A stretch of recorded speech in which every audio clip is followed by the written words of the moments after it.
Hello दोस्तों, स्वागत है आपके अपने यूट्यूब चैनल एडोमैन राशि पर। आज आरआरबी एनटीपीसी का जो एग्जाम हुआ है 14 जून की जो सेकंड शिफ्ट हुई है उसका हम 100% एनालिसिस करेंगे। आपके करेक्ट क्वेश्चन के साथ उसका करेक्ट एनालिसिस करेंगे। प्लीज़ वीडियो को लाइक और चैनल को सब्सक्राइब जरूर कर लें और प्लीज़ टेलीग्राम चैनल को ज्वाइन जरूर करें। आपका क्वेश्चन था कि चंफुली नृत्य मुख्य रूप से भारत के किस राज्य या का लोक नृत्य है। ऑप्शन थे ए हिमाचल प्रदेश, बी ऑप्शन था उत्तराखंड, सी ऑप्शन था राजस्थान और डी ऑप्शन था आपका उत्तर प्रदेश, जिसमें करेक्ट आंसर था ऑप्शन नंबर बी यानी कि उत्तराखंड इसका एकदम करेक्ट आंसर था। जो आपका चंफुली नृत्य मुख्य रूप से उत्तराखंड का लोक नृत्य है। लोक नृत्य उत्तराखंड इसका एकदम करेक्ट आंसर था। इसी को हमने कुछ एक्सप्लेन किया कि चंफुली नृत्य उत्तराखंड का एक लोक नृत्य है। यह नृत्य मुख्य रूप से प्राकृतिक प्रेम और सामाजिक जीवन से जुड़ा होता है और पारंपरिक लोकगीतों के साथ किया जाता है। यह नृत्य कुमाऊं क्षेत्र में अधिक प्रचलित है। जो आपका चंफुली है वह उत्तराखंड इसका एकदम करेक्ट आंसर है। अगला क्वेश्चन आपका पूछा गया था कि अंतर्राष्ट्रीय आम महोत्सव जो आपका इंटरनेशनल मैंगो फेस्टिवल आमतौर पर कहाँ आयोजित किया जाता है। ऑप्शन थे ए लखनऊ, बी ऑप्शन था दिल्ली, सी ऑप्शन था मुंबई और डी ऑप्शन था आपका वाराणसी। करेक्ट आंसर था ऑप्शन नंबर बी यानी कि दिल्ली इसका एकदम करेक्ट आंसर था। ऑप्शन नंबर बी इसका एकदम करेक्ट ऑप्शन था। इसी को कुछ हमने एक्सप्लेन किया कि अंतर्राष्ट्रीय आम महोत्सव हर साल दिल्ली में आयोजित किया जाता है, प्रायः दिल्ली हाट में।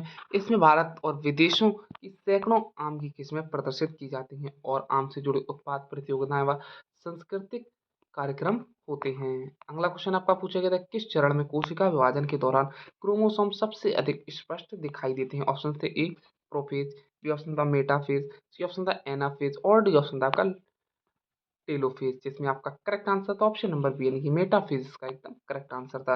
जो आपका कोशिका विभाजन के दौरान क्रोमोसोम सबसे अधिक मेटाफेज में दिखाई देते हैं। ये बताया था इस चरण में क्रोमोसोम अधिकतम संकुचित होते हैं, इसलिए अध्ययन के लिए सर्वश्रेष्ठ होते हैं।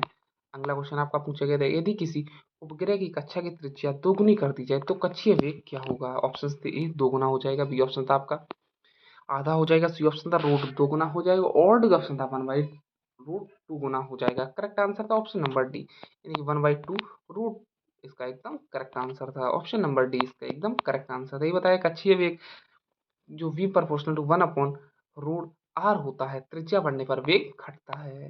अगला क्वेश्चन आपका पूछा गया था कि भारत में 2025 में लागू होने वाला भारत एनसीएपी किससे संबंधित है। ऑप्शन थे ए कृषि गुणवत्ता, बी ऑप्शन था वाहन सुरक्षा रेटिंग, सी ऑप्शन था सड़क कर और डी ऑप्शन था आपका ईंधन नीति, जिसमें आपका करेक्ट आंसर था वाहन सुरक्षा रेटिंग इसका एकदम करेक्ट ऑप्शन था। ऑप्शन बी इसका एकदम करेक्ट आंसर था। ये बताया कि भारत एनसीएपी के तहत कारों को क्रैश टेस्ट के आधार पर स्टार रेटिंग दी जाएगी, इससे उपभोक्ता सुरक्षित वाहन चुन सकें।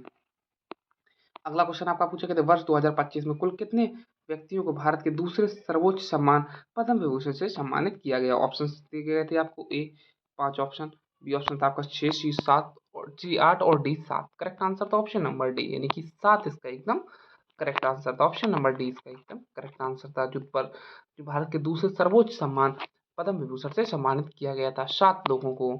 यही बताया हमने कि वर्ष 2025 में भारत सरकार द्वारा घोषित पद्म अवार्ड के अंतर्गत देश का दूसरा सर्वोच्च सम्मान नागरिक सम्मान पद्म विभूषण कुल 7 व्यक्तियों को प्रदान किया गया। पद्म विभूषण उन व्यक्तियों को दिया जाता है जिन्होंने कला, विज्ञान, सामाजिक सेवा, साहित्य, चिकित्सा, खेल आदि के क्षेत्रों में असाधारण और विशिष्ट योगदान दिया हो।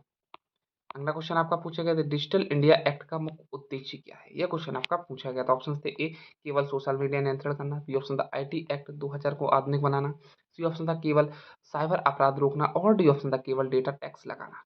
करेक्ट आंसर था option number B IT act 2000 को आधुनिक बनाना आपका एकदम करेक्ट आंसर था। ऑप्शन नंबर बी इसका एकदम करेक्ट आंसर था। इसी को कुछ हमने एक्सप्लेन किया जिससे आपका क्वेश्चन एकदम क्लियर हो जाएगा कि जो आपका digital India act IT act 2000 का स्थान लेता है और एआई, सोशल मीडिया, यूजर सुरक्षा, डेटा गवर्नेंस को कवर करेगा।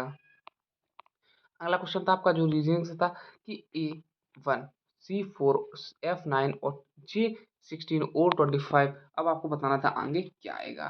4 ऑप्शन आपको दिए गए थे ए U36, बी ऑप्शन था T36, सी ऑप्शन था V36 और डी ऑप्शन था U49, जिसमें आपका करेक्ट आंसर था ऑप्शन नंबर ए यानी कि U36 आपका एकदम करेक्ट आंसर। जो आपका एक ए होता है वह एक पोजीशन पर होता है यानी एक नंबर पर होता है, वो एक लिखा है। जो आपका सी होता है वह 3 नंबर पर होता है और जो आपका वह 4 लिखा है यानी कि एक प्लस हुआ है। जो आपका एफ होता है वह 6 नंबर पर होता है और इधर 9 लिखा है यानी कि +3 हुआ है। +1 से +3 अब आपका जो जी होता है वह होता है 10 नंबर पर, और जो आपका लिखा है 16 यानी कि +6 +1, पहले आपका हुआ है +1, पहले आपका +0 फिर +1 फिर +2 आपका 3 फिर प्लस आपका 6। अब आपका ओ होता है 15 पर, और आपका 10 यानी कि +10, आपका +10 हुए यानी कि आप कितना होगा 25। अब आपका होगा +11, +11 होगा यानी कि आपका 25 और 11 36। और जो आपका ओ के बाद आएगा, जो आपका जे के बाद ओ यानी कि ए, फिर 2 प्लस हुए, फिर 3, फिर 4, फिर 5, अब फिर 6 यानी कि 15 6 21 यानी कि 21 पर होता है आपका यू 36 आपका एकदम करेक्ट आंसर होगा। क्योंकि ए के बाद फिर +2 हुआ यानी कि सी, फिर +4 यानी कि 6, फिर +4 यानी कि जे यानी कि 10, फिर +5 पे ओ 15 पे, और फिर प्लस आपका 6 यानी कि 21 पर होगा आपका यू 36 इसका एकदम करेक्ट ऑप्शन था। इसी को हमने बताया, इसको आप देख सकते हैं। ये जो अक्षर क्रम है A1, ये आपको देख सकते हैं अंतर 2 +3 +4 +5, इसी प्रकार यू आया। और जब का 1 का स्क्वायर, 2 का स्क्वायर, 3 का स्क्वायर, 4 का स्क्वायर, 5 का स्क्वायर, यानी कि आपका होगा 6 का स्क्वायर, 6 का स्क्वायर 36 होता है, यानी कि U36 इसका एकदम आपका करेक्ट ऑप्शन था। अगला क्वेश्चन आपका पूछा गया था, पदार्थ की किस अवस्था में कणों के बीच आकर्षक बल सबसे कम न्यूनतम होता है, यानी कि सबसे कम होता है आकर्षण बल का। ऑप्शन थे ए ठोस, द्रव, गैस, और ठोस और द्रव दोनों। करेक्ट आंसर था ऑप्शन नंबर सी, इसका एकदम करेक्ट आंसर था, नहीं गैसेस इसका एकदम करेक्ट ऑप्शन था। इसी को हमने कुछ बताया, इसको आप एक्सप्लेन कीजिए, जिससे आपका क्वेश्चन एकदम क्लियर हो जाएगा कि पदार्थ की 3 मुख्य अवस्थाएं होती हैं, ठोस, द्रव और गैस।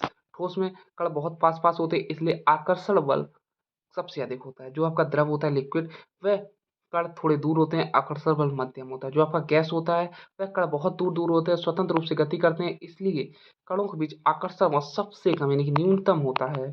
आपका जो अगला क्वेश्चन पूछा गया था, ये आपका वृत्त से संबंधित था। जो मेज के चारों कोण मुख करके बैठे, ये बताया था ABCDEF एक वृत्त की केंद्र की ओर मुख कर बैठे हैं। कितने लोग हैं? 6 लोग हैं। 6 लोग वृत्त की केंद्र की ओर मुख करके बैठे हैं, ये आप बना दीजिए। ये आपके 6 लोग हैं, ठीक। जो आपका बोला है ए बी के दाएं है, जो आपका ए इधर बैठा लो, ए बी के दाएं है। जो आपका ए है वह बी के दाएं बैठा है वृत्त के केंद्र। और जो आपका सी डी के दाएं है, जो आपका सी बैठा है वह डी के दाएं है। अभी कुछ इसका कुछ अभी कर नहीं सकते हैं। आपका जो आगे है ई ए के सामने है, जो आपका ई है वह ए के सामने है, यानी कि ई के सामने ए। एफ बी के सामने है, नहीं है। जो आपका एफ है वह बी के सामने नहीं, यानी कि एफ यहाँ नहीं हो सकता है, ठीक। तो आपको बताना था, जो आपको बताया है कि सी डी के दाएं है, एफ इधर हो नहीं सकता। तो जो आपका सी है वह डी के दाएं है, यानी कि अगर डी इधर करते हैं तो सी के, जो आपका सी है वह डी के दाएं है, ये बताया है। इसी को हमने कुछ एक्सप्लेन किया है, इसको आप देख सकते हैं। ये सभी शर्तें लगाने पर केवल एक व्यवस्था संभव है जिसमें ए एफ के एफ बैठता है, यानी कि सी एफ इसका एकदम करेक्ट आंसर, इसको आप सॉल्व कर सकते हैं। अगला क्वेश्चन था, पौधों में रंध्रों यानी कि स्टोमा के माध्यम से गैसों का आदान प्रदान मुख्य रूप से किस प्रक्रिया द्वारा होता है। ऑप्शन थे ए परासरण, बी ऑप्शन था विसरण, सी ऑप्शन था वाष्पोत्सर्जन, और डी ऑप्शन था सक्रिय परिवहन। करेक्ट आंसर था ऑप्शन नंबर बी विसरण, आपका एकदम करेक्ट ऑप्शन था। ऑप्शन नंबर बी विसरण इसका एकदम करेक्ट ऑप्शन था, जिसमें स्टोमा के माध्यम से गैसों का आदान प्रदान मुख्य रूप से किया जाता है। मुख्य प्रक्रिया वह कौन सी है? विसरण। यही बताया कि पौधों की पत्तियों पर छोटे छोटे छिद्र होते हैं, जिन्हें रंध्र यानी कि स्टोमा कहा जाता है। इन्हीं के माध्यम से पौधों में गैसों CO2 और O2 का आदान प्रदान होता है।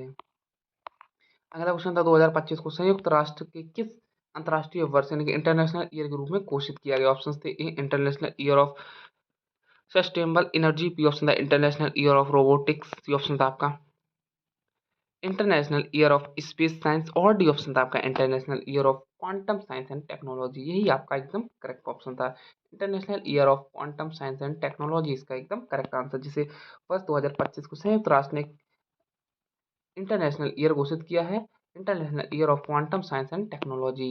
यही इसका एकदम करेक्ट ऑप्शन है। ये बताया कि संयुक्त राष्ट्र ने 2025 को क्वांटम साइंस एंड टेक्नोलॉजी के लिए विशेष वर्ष घोषित किया है।